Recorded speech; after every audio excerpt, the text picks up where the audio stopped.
Assalamualaikum warahmatullahi wabarakatuh. Salam dan bahagia. Perkenalkan, kami dari kelompok 5. Kami akan mempresentasikan tentang pajak bumi dan bangunan dan biaya materai. Kami memenuhi mata kuliah perpajakan. Sebelumnya kami akan memperkenalkan diri terlebih dahulu. Dengan saya sendiri, Novita Sari, NIM 2018 008125, dan rekan-rekan saya terdiri dari Sesi Pratiwi, NIM 2018 008124, Fredrikus Sang Putra, NIM 2018 008158, Nur Rahmat Hidayanto, 2018 008142, Rahmatun Nur Laila, NIM 2018 008147, dan Sylvester Tengel, NIM 2016 008454. Untuk memasuki slide pertama-tama akan saya sendiri yang membawakan tentang apa itu pajak bumi dan bangunan. Next. Pajak bumi dan bangunan ini diatur dalam Undang-Undang Nomor 12 Tahun 1985 tentang PBB atau pajak bumi dan bangunan sebagaimana telah diubah dalam Undang-Undang Nomor 12 Tahun 1994. Dalam pengertiannya pun, pajak yang dikenakan atas bumi atau bangunan, bumi yaitu permukaan bumi dan tubuh bumi yang ada di dalamnya, tanah dan atau perairan. Bangunan, konstruksi teknik yang ditanamkan secara permanen pada bumi. Next. Subjek pajak di sini adalah orang pribadi atau badan yang secara nyata yang mempunyai hak atas bumi dan atau memperoleh manfaat atas bumi dan atau memiliki bangunan dan atau memperoleh manfaat atas bangunan tersebut. Next. Objek pajak tidak dikenakan pajak bangunan, pajak bumi atau bangunan dengan semata-mata untuk kepentingan umum atau sarana ibadah sosial, pendidikan, kesehatan, dan kebudayaan yang tidak dimasukkan untuk mencari keuntungan. Termasuk juga kuburan, peninggalan purba kala, dan yang sejenisnya. Hutan lindung, hutan suaka, hutan wisata, dan hutan negara. Untuk perwakilan diplomatik berdasarkan asas timbal balik. Untuk badan perwakilan internasional yang ditentukan Menteri Keuangan. Nah, itu semua adalah objek pajak yang tidak dikenakan pajak bumi dan bangunan. Next. Nilai jual objek pajak yaitu harga rata-rata yang diperoleh dari transaksi jual beli secara wajar. Itu kondisi objek pajak per awal tahun 1 Januari. Perbandingan harga dengan objek jenis atau market approach. Nilai perolehan baru atau cost approach. Nilai jual objek pajak pengganti atau income approach. Next. Dasar pengenaan pajak. Yang pertama, ada nilai jual objek pajak tidak kena pajak atau NJOP-TKP. Berbeda untuk masing-masing daerah, maksimal 12 juta. Apabila seorang wajib pajak mempunyai beberapa objek pajak yang diberikan NJOP-TKP atau nilai jual objek pajak tidak kena pajak, hanya salah satu objek pajak yang nilainya besar. Yang kedua, ada nilai jual kena pajak atau NJKP. Dari 20% dari NJOP terdiri dari objek pajak pertambangan. Yang kedua, objek pajak lainnya atau NJOP kurang dari 1 miliar. 40% dari NJOP, yaitu objek pajak perkebunan atau objek pajak kehutanan dan objek pajak lainnya atau NJOP lebih dari 1 miliar. Yang ketiga ada tarif. Pasal kelima, tarif tunggal sebesar 0,5%. Next. Dan slide berikutnya berupa contoh akan dijelaskan oleh rekan saya kepada Rahmat Hidayanto, dipersilakan. Baik, saya akan melanjutkan presentasi dari Novita. Contoh 1.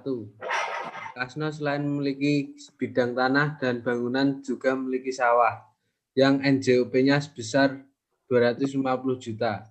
Lokasi sawah sama dengan bangunan sebelumnya. Hitunglah total PBB Pak Kasno. A. Tentukan objek yang mendapat pengurangan NJOP TKP terbesar sama dengan sawah. Sawah sama dengan 20% kali 250 juta dikurangi 12 juta sama dengan 47.600.000. Rumah sama dengan 20% kali 150 juta sama dengan 30 juta. B. PBB Pak Kasno. PBB sawah sama dengan 0,5% kali 47.600.000 sama dengan 238.000. PBB rumah sama dengan 0,5% kali 30 juta sama dengan 150.000. Total PBB Pak Kasno sama dengan 388.000. Biaya perolehan hak atas tanah dan bangunan BPTH. Definisi BPTH pasal 1 UU BPTH nomor 20 tahun 2000. 1. Biaya perolehan hak atas tanah dan bangunan adalah pajak yang dikenakan atas perolehan hak atas tanah dan atau bangunan yang selanjutnya disebut pajak. 2. Perolehan hak atas tanah atau bangunan adalah perbuatan atau peristiwa hukum yang mengakibatkan diperolehnya hak atas tanah dan atau bangunan oleh orang pribadi atau badan. 3. Hak atas tanah dan atau bangunan adalah hak atas tanah termasuk hak pengelolaan beserta bangunan di atasnya sebagaimana dimaksud dalam Undang-Undang Nomor 5 Tahun 1960 tentang Peraturan Dasar Pokok-pokok Agraria, Undang-Undang Nomor 16 Tahun 1985 tentang rumah susun dan ketentuan peraturan perundang-undangan lainnya. Objek dan subjek pajak BPTH, Pasal 2 UU Nomor 20 Tahun 2000. Objek BPTH, BPHTB. Objek pajak adalah perolehan hak atas tanah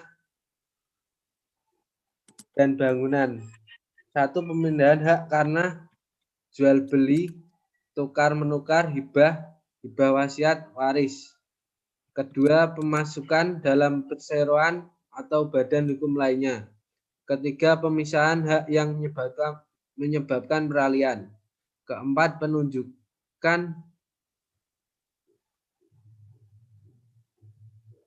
Penunjukan pembeli dalam lelang. 5. Pelaksanaan keputusan hakim yang mempunyai kekuatan hukum tetap.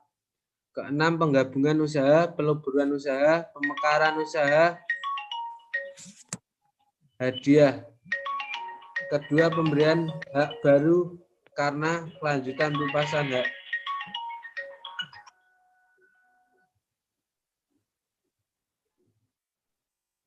Pertama, kelanjutan pelepasan hak. Kedua, di luar pelepasan hak.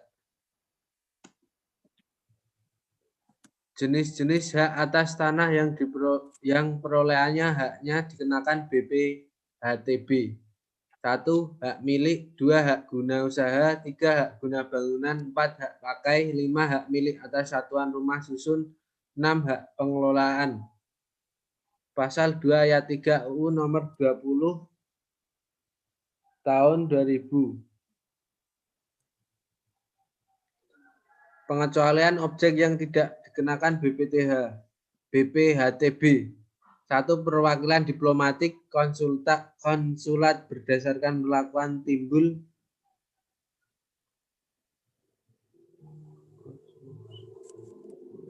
2. Negara untuk penyelenggaraan pemerintah atau untuk pembangunan guna kepentingan umum. 3. Badan atau perwakilan organisasi internasional yang ditetapkan. 4. Orang pribadi atau badan karena konversi hak dan perbuatan hukum dengan tidak ada perubahan nama. 5.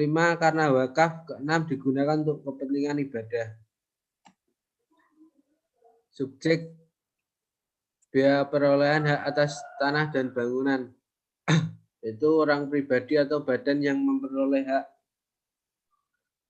atas tanah dan bangunan.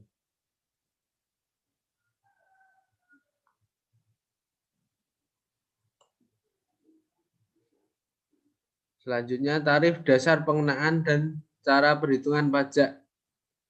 Tarif pajak, tarif BPHTB ditetapkan tunggal sebesar 5%. Dasar pengenaan BPHTB adalah nilai perolehan objek pajak NPOP. Jual beli, transaksi perolehan jual beli. Dasar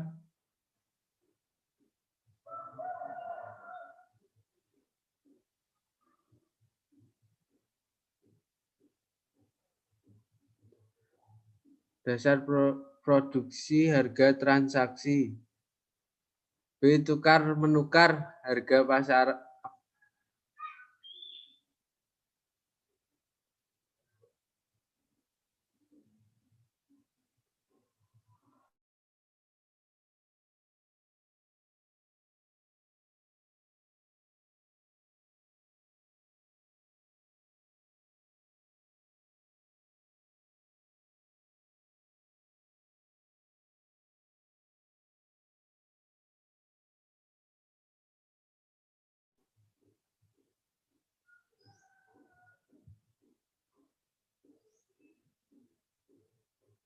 C. Hibah nilai pasangan.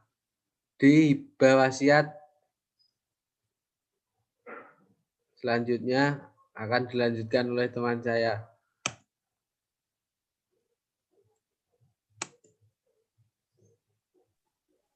Baik, saya akan melanjutkan presentasi dari Rahmat, yaitu NPO PKP. Nilai perolehan objek pajak kena pajak adalah nilai perolehan objek pajak dikurangi dengan nilai perolehan objek pajak tidak kena pajak atau NPO PTKP. NPO PTKP ditetapkan oleh Menteri Keuangan melalui Dirjen Pajak berdasarkan usulan dari kepala daerah atau pemerintah daerah. Yang pertama, untuk perolehan hak karena waris dan hibah wasiat paling tinggi nilainya paling 60 juta rupiah. Next. Cara menghitung BPHTP. Besarnya pajak terutang dihitung dengan tarif pajak dengan NPO PKP. BPHTB sama dengan 5% atau NPOP dikurangi NPO PTKP atau BPHTB 5%, NJOP dikurangi NPO PTKP. Contoh soal. Yang pertama, tanggal 4 Juli 2000, WPE membeli tanah dengan nilai perolehan objek pajak 55 juta rupiah. NPO PTKP 60 juta rupiah. NPOP lebih kecil dari NPO PTKP. Maka perolehan hak atas tanah tersebut tidak dikenakan BPHTB.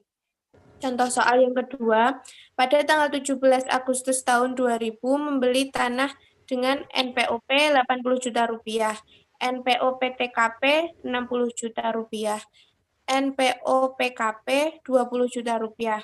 Pajak terhutang 5% dikali 20 juta rupiah sama dengan 1 juta rupiah.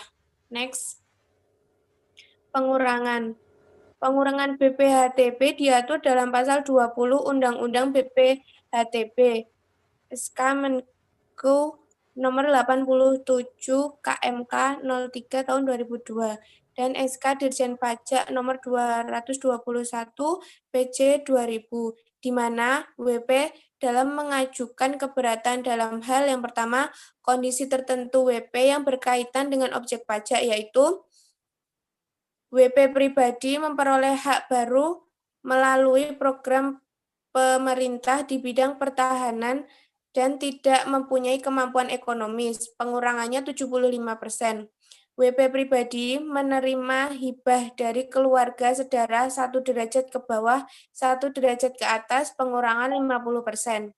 WP pribadi memperoleh hak atas tanah dan atau bangunan RS dan RSS langsung dari pengembang secara angsuran pengurangan 25%. WP pribadi memperoleh hak baru selain hak pengelolaan dan telah menguasai tanah atau bangunan secara fisik 20 tahun pengurangan 50%. Next. Yang kedua, kondisi WP yang ada hubungan dengan sebab tertentu, yaitu kondisi wajib pajak WP memperoleh hak atas tanah melalui pembelian dari ganti rugi pemerintah yang nilai ganti ruginya di bawah NJOP, pengurangan 50%.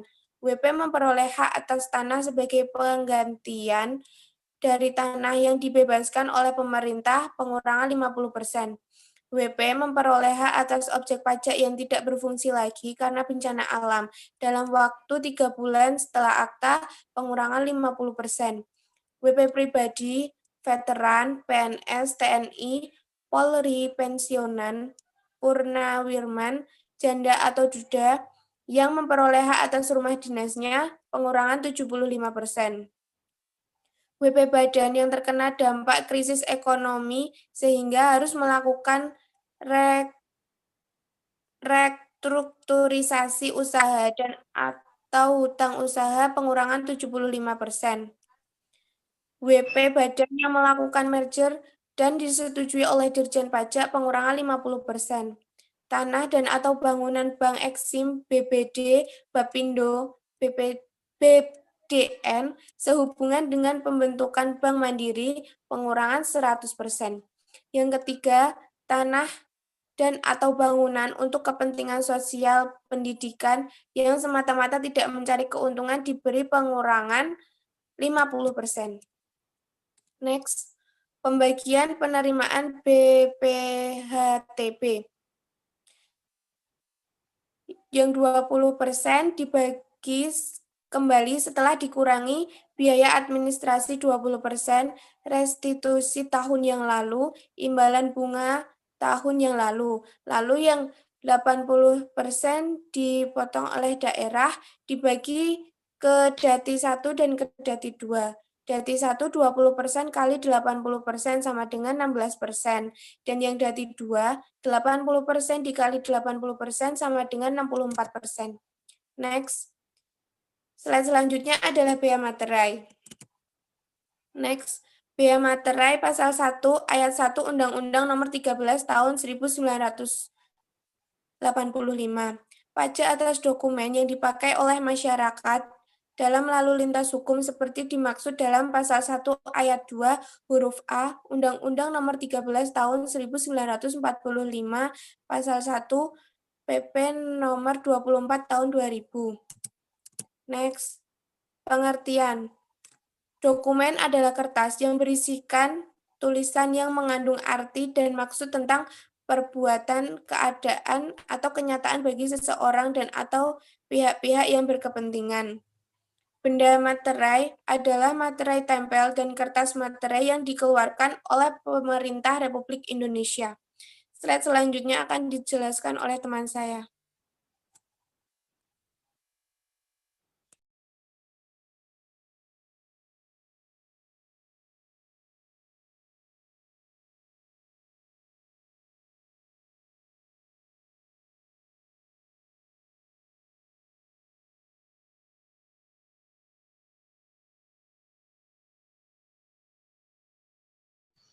Mike.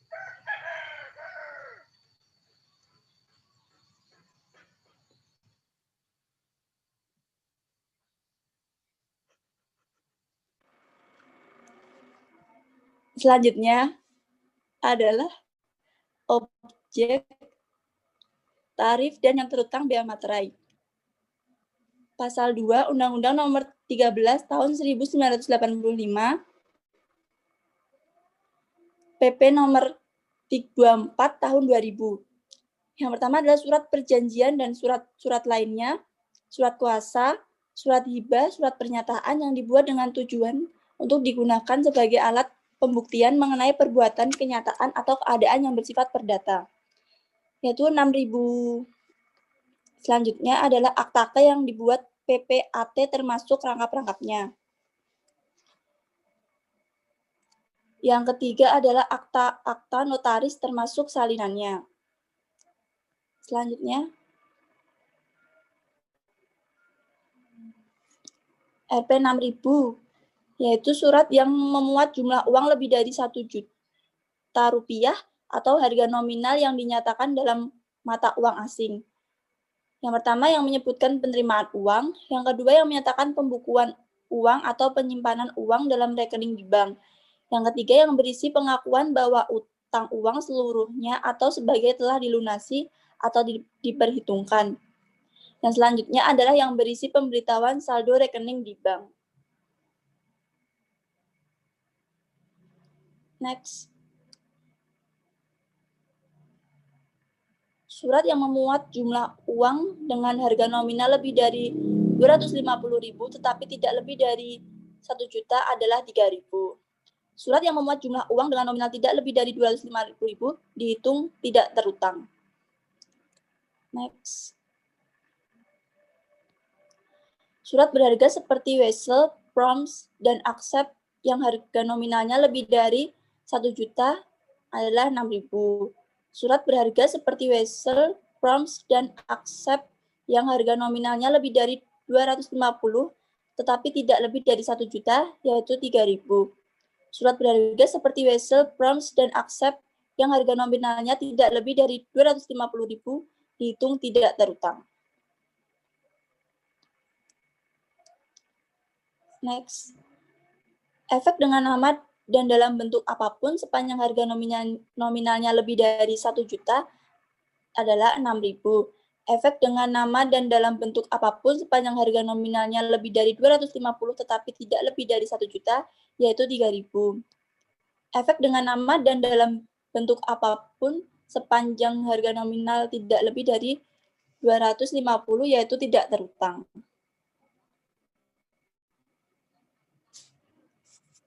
Surat-surat biasanya dan surat-surat kerumah tanggaan. Surat-surat yang semula tidak dikenakan bea materai berdasarkan tujuannya jika digunakan tujuan lain atau digunakan oleh orang lain dan lain dari maksud semula yang akan digunakan sebagai alat pembuktian muka pengadilan yaitu 6.000. Cek dan bail giro tanpa batas pengenaan besarnya harga nominal berlaku efektif per 1 Mei 2000 yaitu 3.000.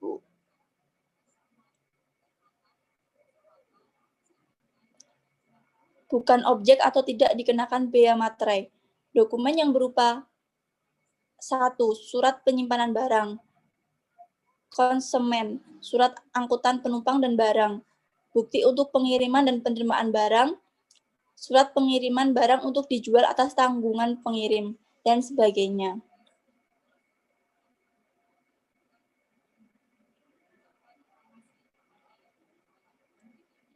Segala bentuk ijazah, tanda terima gaji, uang tunggu, pensiun, uang tunjangan, dan pembayaran lainnya yang ada kaitannya dengan hubungan kerja serta surat-surat yang disertakan untuk mendapatkan pembayaran itu. Selanjutnya, tanda bukti penerimaan uang negara dari kas negara, kas pemerintah, daerah, dan bank. Yang kelima, kwitansi untuk semua jenis pajak dan untuk penerimaan lainnya yang dapat disamakan dengan itu dari kas negara, kas pemerintah, daerah, dan bank. Yang keenam, tanda penerimaan uang yang dibuat untuk keperluan intern organisasi. Yang ketujuh, dokumen yang menyebutkan tabungan, pembayaran uang tabungan kepada penabung oleh bank, koperasi, dan badan-badan lainnya yang bergerak di bidang tersebut. Yang kesembilan, surat gadai yang diberikan oleh perusahaan umum pegadaian. Yang kesembilan, tanda pembagian keuntungan atau bunga dari efek dengan nama dan dalam bentuk apapun.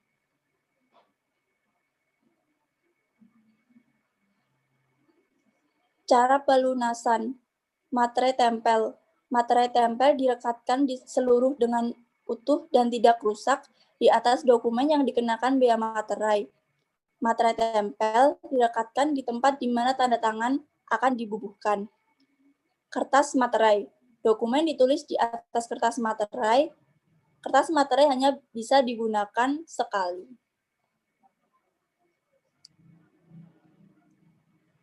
Selanjutnya akan dijelaskan oleh teman saya. Baik, Citibank bersandung bea cukai. Seorang pemegang kartu kredit menggugati Citibank ke pengadilan lantaran dinilai tak memiliki hak untuk membebankan biaya bea materai kepada nasabah. Daftar hitam debitur. Sebenarnya, Agus tak hanya menggugat Citibank, PT Bank Rabobank Internasional Indonesia, PT Bank Danamon Cabang Matraman, dan PT Bank Danamon Cabang Karawang juga ikut digugat, masing-masing sebagai turut tergugat 1, turut tergugat 2, dan turut tergugat 3. Bank Indonesia juga ditarik dalam perkara ini sebagai turut tergugat 4. Ceritanya begini. Setelah Agus dicoret dari pemegang kartu kredit Citibank, ia mengajukan kredit kepada turut tergugat yang totalnya mencapai 1,2 miliar. Saya mau pinjam untuk keperluan pengembangan saya, Agus menuturkannya. Sayangnya, ketiga bank itu menolak permohonan Agus. Saya disebut masuk ke dalam sistem informasi debitur atau SID. Bank Indonesia sebagai debitur bermasalah, kata Agus. Selanjutnya.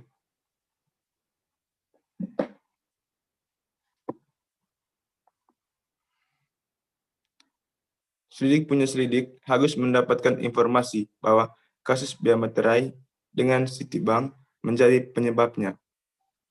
Karena saya tidak mau membayar bea materai, Citibank menghitung sebagai utang yang kemudian terus berbunga. Kalau tak salah, Citibank menyebutkan total uang saya mencapai 7 jutaan. Merasa dirugikan, Agus menuntut ganti rugi material sebesar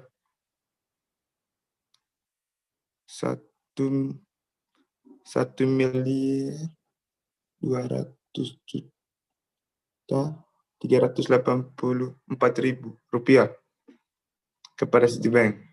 Ganti rugi itu terdiri dari kerugian tak mendapat kredit dari para turut tergugat sebesar 1,2 miliar, ditambah dengan bea materai sejak Mei 2000 hingga September 2005 sebesar 384.000. Untuk kerugian imaterial, Agus mematok angka sebesar 10 miliar. Majelis Hakim Pengadilan Negeri Jakarta Selatan yang dipimpin Hakim Ahmad Yusak sudah mulai memeriksa perkara ini. Persidangan sudah memasuki agenda jawaban dari tergugat dan para turut tergugat. Dalam sidang yang digelar pada Kamis tanggal 22 bulan 1, baru Bank Indonesia atau turut tergugat 4, satu-satunya turut tergugat yang hadir, yang sudah mengajukan berkas jawaban. Sementara pihak Citibank masih meminta waktu lagi kepada hakim untuk menyusun berkas jawaban. Fedi Montolulu, salah seorang kuasa hukum Citibank, juga belum mau berkomentar atas perkara ini. Masalah bea materai dengan Citibank ini juga membuat Agus terus menggugat kantor hukum Adman Buyung Nasution dan partner. Pasalnya, firma hukum itu dinilai tak mau membantu Agus dalam menggugat Citibank. Selanjutnya. Saran. Citibank seharusnya mempunyai dasar hukum yang kuat untuk membebankan bea materai kepada nasabah, sehingga Agus tidak mengajukan gugatan perbuatan melawan hukum terhadap Citibank.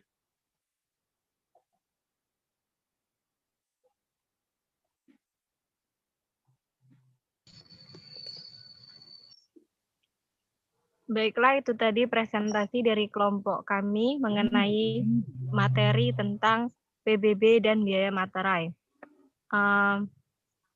Mungkin hanya itu saja, kurang lebihnya kelompok kami minta maaf. Dan saran dari kalian kami sangat membutuhkan. Jika ada pertanyaan, disampaikan di grup WhatsApp.